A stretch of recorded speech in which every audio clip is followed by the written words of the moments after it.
我吗？呸！就你这样哦，还想要胸大的嘞？你不配你。艾丽学姐告诉你，大家好，我是葛布。我身边每一个女孩都有一个共同的梦想，那就是能够有一个会拍照的男朋友。陈老师吗？讨厌，臭流氓！没有男朋友也不要紧，像我就可以自拍嘛，拍不好没关系，我们可以 P 图嘛。如果 P 图只 P 脸的话，那你还是太初级了。只有能够 P 出傲人双峰的，才是终极奥义。可是有时候把胸 P 大了，真的会幸福吗？欢迎回来，金牌调解员。今天的当事人小王和小贾能否原谅对方呢？我是挺喜欢他的呀，但是他这个骗子骗了我整整1年。你看看这脸这胸，哪点像个女人吗？难怪不敢和我见面，这一见面不就露馅了吗？听说你见面拔腿就跑，也太绝情了吧？对呀，好歹也相爱了1年，有没有？男人呐，没一个好东西。不是你评评理，他不也是个男人吗？凭什么这么说我？其实是男是女无所谓的，只要胸大就可以了嘛。对，你是个男人也就算了，你还 P 胸，你勾起我欲望，你欺骗我感情，这个我真的不能忍。我要是不作假，你还会喜欢我吗？呸！就你这样哦，还想要胸大的嘞？你不配，你不配，你不配！我不配，我配得很，我配得很，我告诉你，就是不配。我这个人别打了，别打了，别打了！有任何问题我们都可以帮你调解的哟。挺同情里面的男主人公的。那怎么拍照才能显得胸更大呢？学姐教教你。首先，身体前倾，用双手将它拨到中间，夹紧双臂，赶紧拍照。嫌难啊？不要紧，有更简单的，侧躺，简单易学，而且很销魂哟。那你躺一个呀？我躺了，怕你们把持不住。除了拍照呢，我们还喜欢用不灵不灵的东西把自己打扮得漂漂亮亮的。不过我们那儿大哥也喜欢不灵不灵的。在这些金闪闪的首饰里面，我最喜欢的还是钻石。太虚荣。我不是你想那么虚荣，我喜欢钻石有100个理由。首先，因为它贵；其次，因为它贵；第100个理由，因为它贵。钻石为什么这么贵？那男女相爱的时候，钻石就那么重要吗？等了好久，终于等到今天。梦了好久，终于把梦实现。活了20年，爱了20年，我们的缘分天注定。对你的爱无法克制，请原谅我此刻的放肆。虽然我没有车，也没有房，但我有一颗陪你到老的心。你愿意嫁给我吗？不。啊？为什么呀？没有钻戒，我是不会嫁给你的。哼，没钻石求什么婚？笑给你过。剧情不是这么发展的呀。现实生活中，其实我根本不太在乎我男朋友是否有钱没钱，反正都比我有钱。学姐告诉你，钻石靠的不过是营销跟垄断，钻石本身是没有什么价值的，它只不过是一家叫做戴比尔斯的公司垄断了全球矿源。哦，不要吸我这里没有钻石，而且把它当做了文化产品来营销。比如说打出了那一句“钻石恒久远，一颗永流传”，还制定了一些七七八八的行业经营规则来凸显它的价值，真是赚得让人好想嫁呀！你也没嫁出去呀？让你管。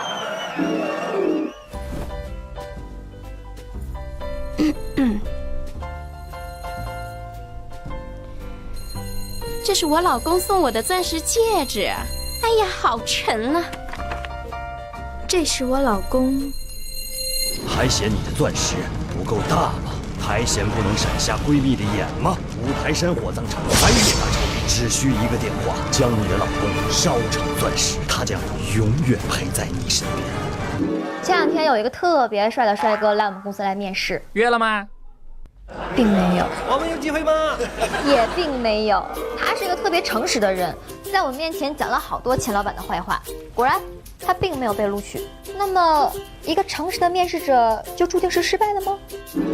你为什么从上一家公司离职呢？因为上一家给的工资太高了。啊？实不相瞒呢，我的能力太低了，就完全配不上那么高的工资。只有贵公司这种小庙才适合我啊。下一个，你为什么从上一家公司辞职呢？因为公司容不下一个多才多艺的我。哦。我能歌善舞，很多同事都会停下手中的工作来欣赏我的舞蹈。你看我的舞姿是不是十分曼妙，十分的惹人喜爱？下一个，你为什么从上一家公司离职呢？钱老板他老是骚扰我，做过的事情他还不承认，说一点都不喜欢我，咋个可能嘛？你看看我的胸肌，哪个男人不喜欢嘛？他说他不喜欢，你说这样的老板正常不嘛？一点都不正常。为什么面试官不能接受一个真实的离职理由呢？那是因为你给出的答案是分主观判断和客观事实的。当你给出的理由是老板是个傻逼，工资太低，这样的话，在面试官看来，这个人认为老板是个傻逼，这个人认为工资太低，这个就是主观判断，是不能被接受的。那当你给出的是老板的具体公司规划是这样的，非常傻逼，老板给我的工资是这样的，非常低，这个就是客观事实。学姐好漂亮呀！这个既是主观判断，又是客观事实，所以学姐告诉大家，面试有风险，说话要小心。好了，以上就是今天学姐知道的全部内容，我们下期再见。冲不下去的事儿，绝对不能让别人知道。我操，他怎么还在这儿啊？你拿这干嘛？那个，你不是说厕所堵了吗？我呢，过来帮助你。哦，我想起来了，我打扫厕所时你是最后一个去的。该怎么办啊？那个，今天的节目你表现得很好，临时给你加100元工资。那什么时候转正啊？不要得寸进尺，好好努力啊，会有那么一天的。真理在哪里？学姐告诉你。大家好，我是葛布。最近我身边有很多人都在跟我吐槽说他们有拖延症，我就不明白了，你都已经得了病了，有什么值得炫耀的呢？旁边这位小哥他还脑残呢，他从来都没有跟我说过。跟你说过的呀。你是不是傻呀？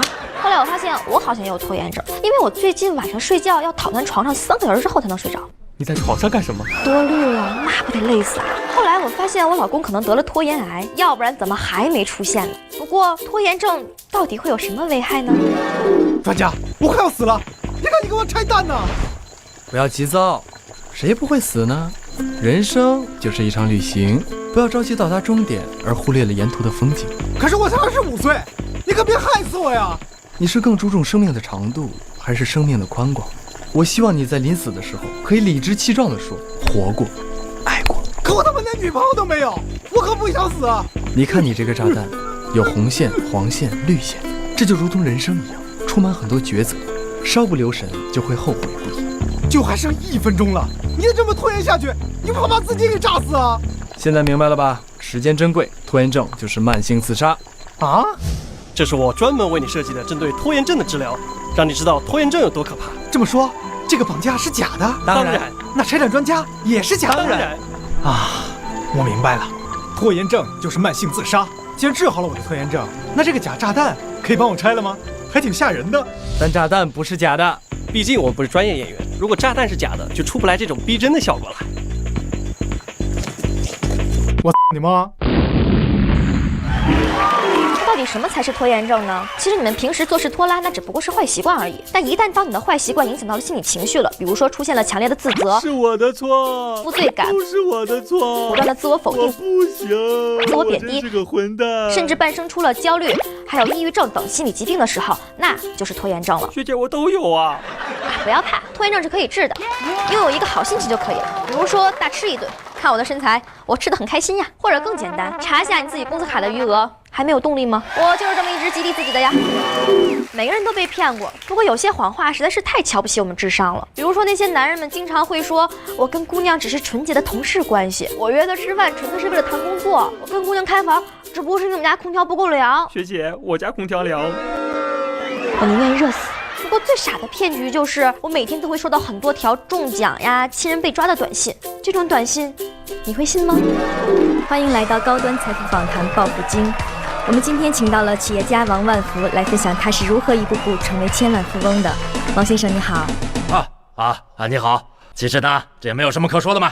我的财富心得呢，就2个字。那您能不能帮我们分享一下您具体的心路历程啊？是这样的啊，几年前我手机里收到一条短信，说是我儿子在东莞出事儿，让我打50万过去。那我肯定毫不犹豫就把钱打过去了嘛。我还给他留言。王先生，据我们了解，您应该还没结婚吧？对呀，我年轻的时候那血气方刚，很多像你这样的小姑娘非常喜欢我嘛。这个根本把持不住。我在民间留下1、2个私生子，那是很正常的嘛。你看，像我这样的您不担心这是诈骗短信吗？我这样的上1、2次当没什么问题，但是我绝对不能让一个潜在的儿子受到威胁嘛。谁让我有钱呢？那我家里太感人了。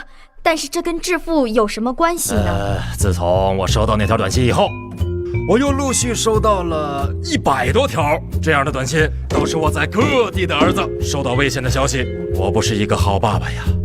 但是我希望……王先生，我们其实这并不是一个亲情类节目，其实观众们想要更多的听到您是如何一步一步成为千万富翁的。啊，对的嘛，我这不正在讲吗？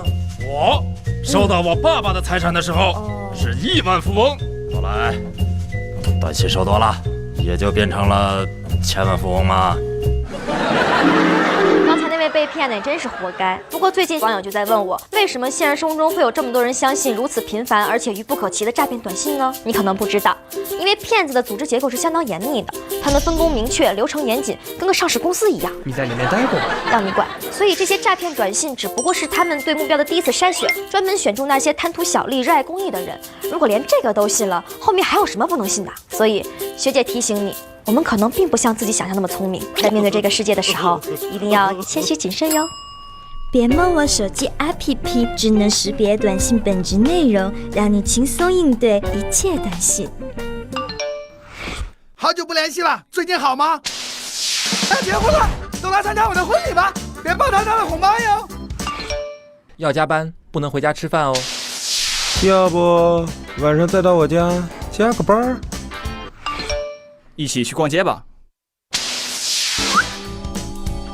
别摸我手机 APP， 借你一双慧眼哦。我小时候有一个梦想，那就是成为 T 台模特。裸模吗？你们敢看吗？我都不敢看。当然，对这个职业我也不是非常了解，我只是觉得能够穿上一身漂亮的衣服，然后全场的闪光灯都能冲我唰唰唰，太帅了。后来他们跟我说喝牛奶能长个，我就开始尝试，但我只坚持了4天，实在是喝不下去了。说来也奇怪，我这个人这个体质呢，是喝了牛奶就会拉肚子，喝了拉，喝了拉，真恶心。有什么恶心的？又不是拉了喝。所以说，像我们这种喝牛奶会拉肚子的人痛苦，你们根本无法理解。这个，你喝吗？我勒个去！我喝牛奶会拉肚子，喜欢我就不能好好了解我吗？你竟然能猜到我喜欢牛奶，真是心有灵犀呀！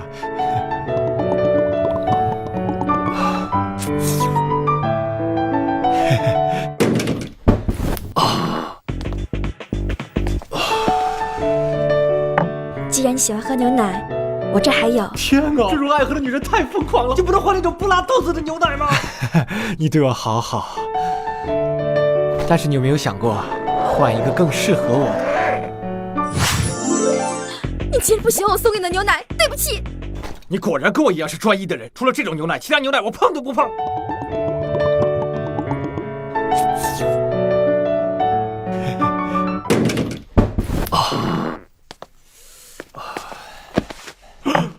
再喝就要挂了，这次无论如何都要拒绝他的爱意。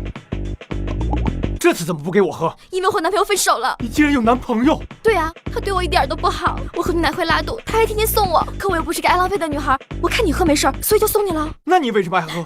我只想要身体的痛苦代替我失恋的痛苦。不行，我喝，我喝，我喝，我喝，我喝。那你来吧。除了过期牛奶以外，为什么有些人喝了牛奶之后会出现拉肚子的情况呢？这里有个专业词叫做乳糖不耐受。公是谁？原来你好这口啊！乳糖不耐受是指喝牛奶后出现腹胀、腹痛、腹泻、排气增多等不适症状。为什么呢？因为他们消化道内缺乏乳糖酶，不能将牛奶中的乳糖完全分解吸收所致。十分吃惊的是，我国乳糖不耐受和乳糖酶缺乏的成人发生率高达80%以上。